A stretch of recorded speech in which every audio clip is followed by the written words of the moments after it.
Hello friends, अब हम second part Veer Zaara की स्टोरी का शुरू करते हैं।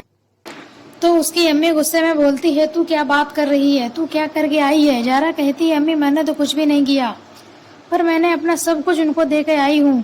मैं उसके बिना नहीं रह सकती। उसकी अम्मी सब्बों से बोलती है, इसको समझा, इसका निकाह कुछ दिनों बाद होने वाला है। अगर इसके अब्बा इसकी बात को जान जाएंगे तो इसकी जान ले लेंगे। और सब्बो ज़ारा को समझाने की कोशिश करती है। ज़ारा बोलती है, नहीं सब्बो, ये मेरी पहली मोहब्बत है, बहुत देर से हुई है और ये ख़त्म होने वाली नहीं है।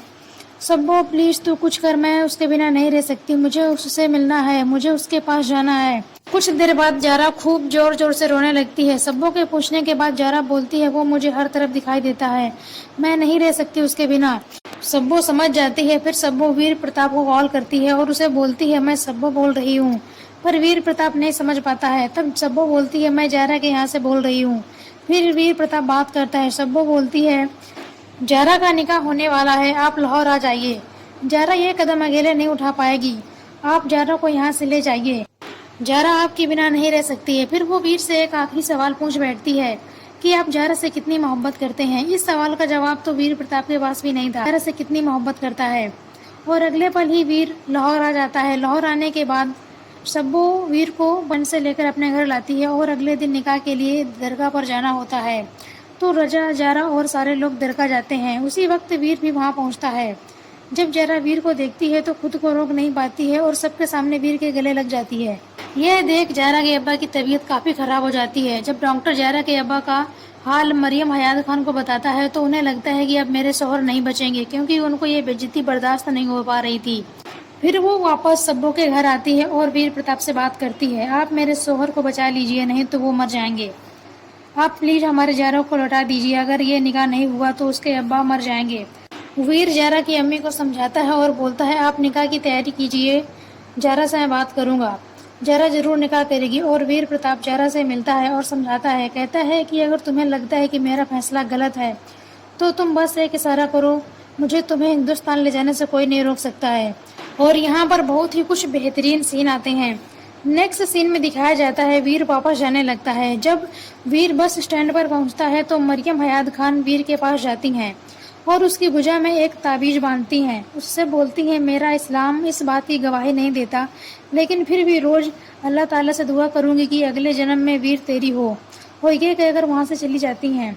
वीर बस में बैठता है और जाने की तैयारी करता है। तभी अचानक बस में पुलिस आती है और वीर को पुलिस स्टेशन लेकर चली जाती है। और वीर को पुलिस वाले राजेश राठौड़ के नाम से पुकारते हैं। और वीर बोलता है, मैं वीर प्रताप सिंह हूँ, मैं पायलट हूँ, मैं हिंदुस्तान से पाकिस्तान किसी से मिलने आया था।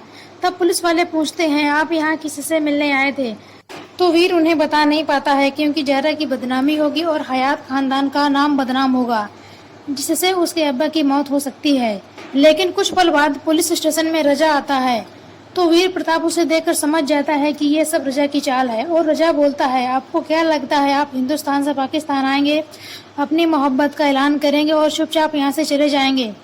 ये हरकत हम बर्दाश्त नहीं करेंगे। जरा आप सोचें, जिस लड़की से मेरा निकाह होने वाला है, मैं ये सब कुछ जानकर उससे निकाह करूँगा और हर रोज़ एक आग की लपट में जलूँगा। पर आग की लपट में या तो आप जलेंगे या फिर ज़ारा जलेगी। अगर आप ये एक्सेप्ट कर लेते हैं कि मैं राजेश राठौर हूँ तो मैं ये निकाह कर लूँगा, नहीं तो बोल दीजिए मैं हयात खानदान के ज़ारा से मिलने आया था, तो आप आराम से जा सकते हैं। लेकिन वीर ये नहीं बोल सकता, क्योंकि उसकी माँ से वादा किया था। और वीर वहाँ राजेश राठौर के नाम से दस्तखत कर देता है। और अगले ही पल में न्यूज आती है कि लाहौर से निकली बस का एक्सीडेंट हो गया है। पैसेंजर की लिस्ट में वीर प्रताप का भी नाम होता है। इंडिया में उसके मरने की खबर पहुंच जाती है और वीर प्रताप सिंह लोगों की नज़रों में मर गया होता है, लेकिन वो ताबीज़ आज भी उसकी इबादत कर रही है। अब कहानी फ्लैशबैक से वापस लाहौर जेल में आती है। यहाँ साम्या कसम खाती है कि मेरे मुल्क का आप 22 साल का कर्ज हैं, जब तक मैं आपको रिहा नहीं कर देती तब तक मेरे अब्बू के कब्र पर फूल नहीं चढ़ेंगे। अगले दिन कोर्ट में जाने से पहले साम्या वीर प्रताप से कहती है, आपको ये 786 वाला हुलिया बदलकर वीर प्रताप सिंह बनकर कोर्ट में आना होगा। तो वीर बोलता है, तुमको भी अपना वादा याद है ना, हयात खानदान का कोर्ट में नाम नहीं लेना है। एक तरफ जहां साम्या ह्यूमन राइट कमीशन की तरफ से वीर का केस लड़ती है, वहीं दूसरी तरफ पाकिस्तान की तरफ से अनुपम खेर होते हैं।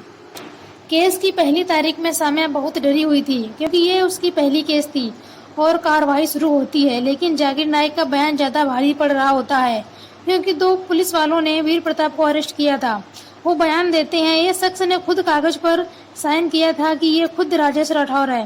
नेक्स्ट सीन में दिखाता है साम्या कहती है हमें जारा या हयात खानदान से किसी का भी नाम लेना बहुत जरूरी है क्योंकि ये केस हमारे हाथ से निकल रहा है। वीर प्रताप बोलता है नहीं, अब तक तो जारा 2 बच्चों की मां बन चुकी होगी। उसकी शायद 18 साल की बेटी और 19 साल का बेटा होगा। अपने अच्छे बुरे दौर से गुजर चुकी होगी। अब तुम कहोगी वीर प्रताप सिंह कौन है? कोई समझ नहीं पाएगा। एक झटके में रजा उसे तलाक दे देगा। 22 साल से उसकी इज्जत की हिफाजत कर रहा हूँ। अब उसकी इज्जत को रौंद कर घर कैसे जा सकता हूँ? अब साम्या को वीर प्रताप सिंह की पहचान वीर प्रताप सिंह के घर से ही लानी होगी। साम्या बोलती है मैं आपके घर जाती हूँ आपकी पहचान लाने के लिए। तो वीर प्रताप उसको अपनी ताबीज देता है और बोलता है अब तक यह ताबीज मेरी हिफाजत की है, आगे ये अब आपकी करेगी। और साम्या निकल जाती है वीर प्रताप सिंह के गांव। गांव पहुंचकर वो किसी से पूछती है कि चौधरी सुमेर सिंह का घर कौन है। वह शख्स बोलता है आप किससे मिलने आई हैं? तो साम्या बोलती है चौधरी सुमेर सिंह से। वो शख्स बताता है चौधरी सुमेर सिंह तो कब का मर चुके हैं, लेकिन वहाँ पर 2 लड़कियां रहती हैं जो स्कूल चलाती हैं, आप चाहें तो उनसे जाकर मिल सकती हैं।